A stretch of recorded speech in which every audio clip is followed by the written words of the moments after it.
और जिसे अभी भी लगता है कि हमें 100% प्रोटेक्शन वाली ही वैक्सीन चाहिए, तो उनके लिए बेस्ट सॉल्यूशन है वो जब बाहर निकलें तो अपने बॉडी पे गोबर मल के निकलिए।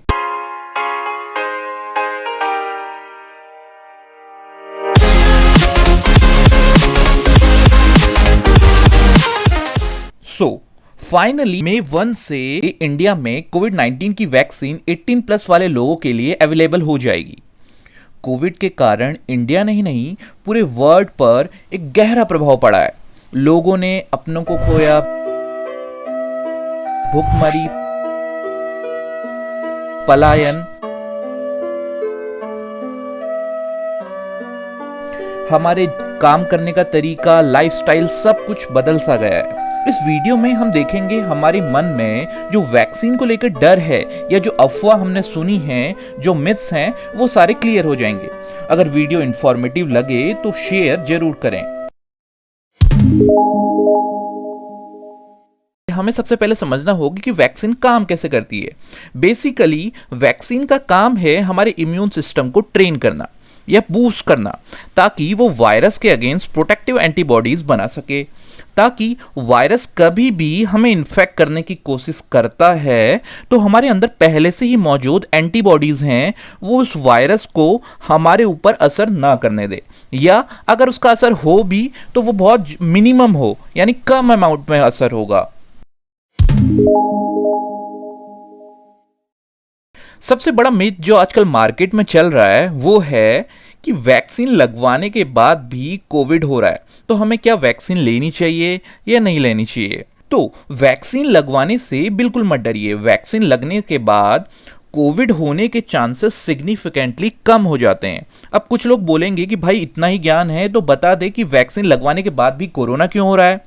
इसका सिंपल सा आंसर है, जब कोई भी एक्सटर्नल चीज आपके शरीर में जाती है या बॉडी में जाती है तो आपकी इम्यूनिटी सिस्टम को ट्रेन करने के दौरान कभी कभी हमारे शरीर में हल्का सा बुखार, कमजोरी या वीकनेस होती है। साइंस बताता है कि यदि आपने वैक्सीन ली है और इम्यून रिस्पॉन्स प्रॉपर आया है तो कोविड होगा भी तो हल्के फुल्के सिम्टम्स के साथ निकल जाएगा और ज्यादातर लोगों में इन्फेक्शन का अमाउंट काफी कम होगा। तो आप घबराएं नहीं। कई बार लोग डिस्करेज हो जाते हैं कि उसने वैक्सीन ली और उसे कोविड हो गया। आप इस डाटा को ही देख लीजिए, अभी तक लगभग 12 करोड़ के आसपास लोग वैक्सीनेटेड हुए हैं। तो वैक्सीन के बाद कोविड होने वाले लोगों की संख्या लगभग 28,000 के आसपास है। इस डाटा से यह तो पता चलता है कि वैक्सीन के बाद कोविड होने की परसेंटेज या चांसेस काफी ज्यादा कम है। जिसे अभी भी वैक्सीन को लेकर डाउट है तो आपके आसपास गोबर तो काफी है, आप समझदार हैं ही।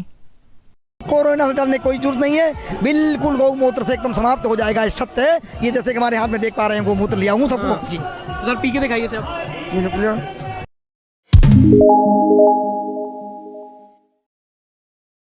कुछ लोगों का क्वेश्चन है कि अगर किसी को कोविड-19 हो चुका है उसके बाद भी उसे वैक्सीन लगाने की जरूरत है, तो इसका आंसर है हाँ।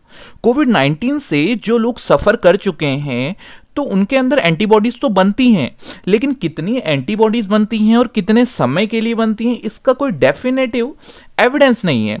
कई लोगों में देखा गया है कि एंटीबॉडीज ना के बराबर बनती हैं और कई लोगों में प्रॉपर एंटीबॉडीज बनती हैं। इसलिए स्ट्रांगली रिकमेंड किया जाता है कि आप ये वैक्सीन जरूर लगवाएं।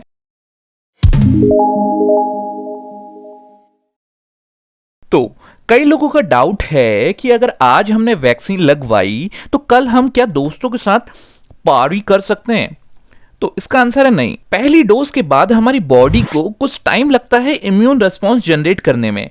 ऐसा नहीं है कि आज आपने वैक्सीन लगवाई और कल आप पार्टी कर रहे हैं, ऐसा नहीं है।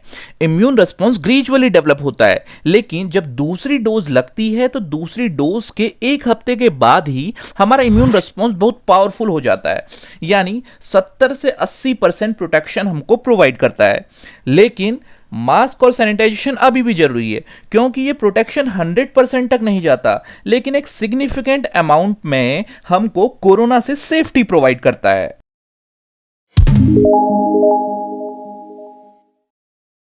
सो फाइनली मास्क और सैनिटाइजेशन के अलावा वैक्सीन ही एकमात्र तरीका है कोविड को हराने का। वैक्सीन हमें 70 to 80% प्रोटेक्शन प्रोवाइड करता है, और जिसे अभी भी लगता है कि हमें 100% प्रोटेक्शन वाली ही वैक्सीन चाहिए, तो उनके लिए बेस्ट सॉल्यूशन है वो जब बाहर निकलें तो अपने बॉडी पे गोबर मल के निकलिए। तो शायद उनके लिए 100% प्रोटेक्शन यही करवा सकता है। गोबर का लेप अपने घरों में करना चाहिए, और जो गूगल की धुनी आई है इसको पूरे घर में घुमाना चाहिए, जिससे उससे वायरस का नष्ट हो जाएगा। बेसिक हाइजीन है जी।